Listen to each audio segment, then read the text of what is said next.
అట్లాగే కేవలం తాండాలు మాత్రమే కాదు, ఒకటే రోజు ఒకే ఒక్క రోజు 4.5 లక్షల ఎకరాల పోడు పట్టాలిచ్చి గిరిజనులను వారి ఆత్మగౌరవాన్ని నిలబెట్టింది కూడా కేసీఆర్ గారు.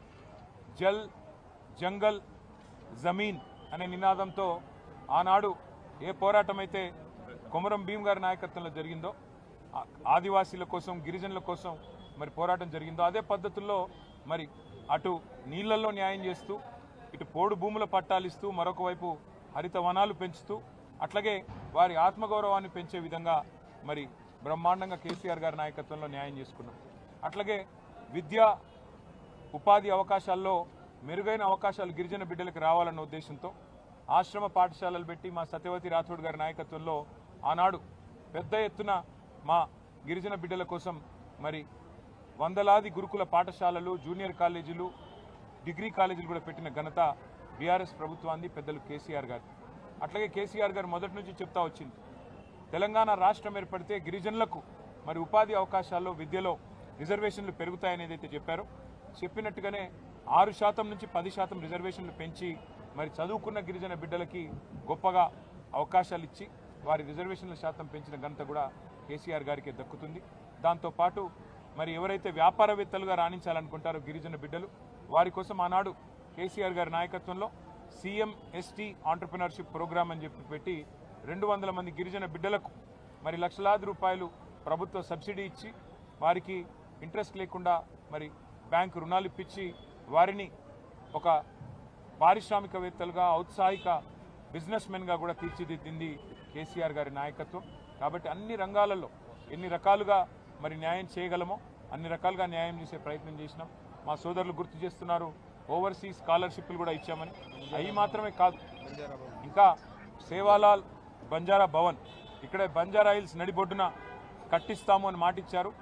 కేసీఆర్ గారు కట్టించారు. ఇవాళ అది ఒక తలమానికంలాగా మరి ప్రతి జిల్లాలో కూడా మరి అదే పద్ధతుల్లో సేవాలాల్ భవన్, సేవాలాల్ బంజారా భవన్ పేరిట మరి స్థలం మంజూరు చేసినారు, కట్టించే ప్రయత్నం చేసినాము.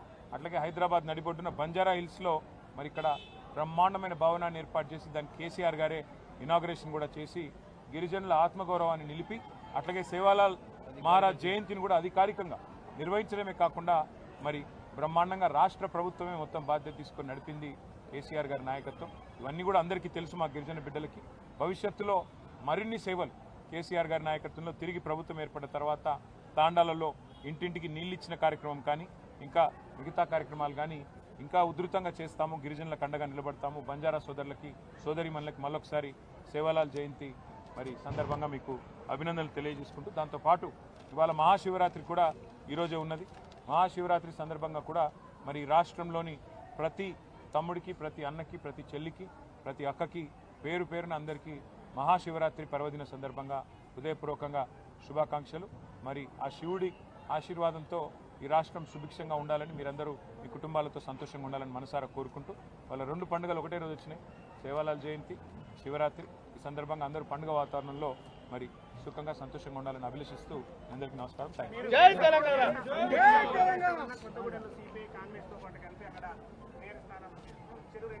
ఉండొచ్చు, దానికేముంది, వాళ్ళు ఆల్రెడీ అలయన్స్లో ఉన్నారు కదా. కాకపోతే వాళ్ళు ఆల్రెడీ సిపిఐ అనేది అలయన్స్లో ఉంది, ఇబ్బంది ఏమీ లేదు. మేము సింగరేణిలో ఉండే కార్మికుల ప్రయోజనాల దృష్ట్యా సింగరేణిలో జరుగుతున్న దోపిడీని నిరోధించడానికి అని నేను క్లియర్గా చెప్పాను. అక్కడ బీజేపీ, కాంగ్రెస్ ఇద్దరు కూడా ఇవాళ సింగరేణి దోపిడీలో భాగస్వాములై మరి వారు సింగరేణిని దోచుకుంటున్నారని చెప్పాను. చెప్పినా ఇవాళ ఏఐటీసీ లాంటి సంఘం మరి సిపిఐకి అటాచ్డ్ ఉన్నా మరి వారు ఏ కారణం చేతనో ఈ ఒత్తుకొప్పుకున్నట్టున్నారు. మరి వారి మీద ఏ మొత్తులు పనిచేసే నాకు తెలియదు కానీ, బట్ ఒకటి మాత్రం పక్క, ఎవరు కలిసి వచ్చినా కలిసి రాకపోయినా సింగరేణి సంస్థ ప్రయోజనాల కోసం, సింగరేణి కార్మికుల కోసం గతంలో ఎట్లా కొట్లాడామో, గతంలో వారితో ఎట్లా ఉన్నామో భవిష్యత్తులో కూడా అట్లాగే ఉంటుంది.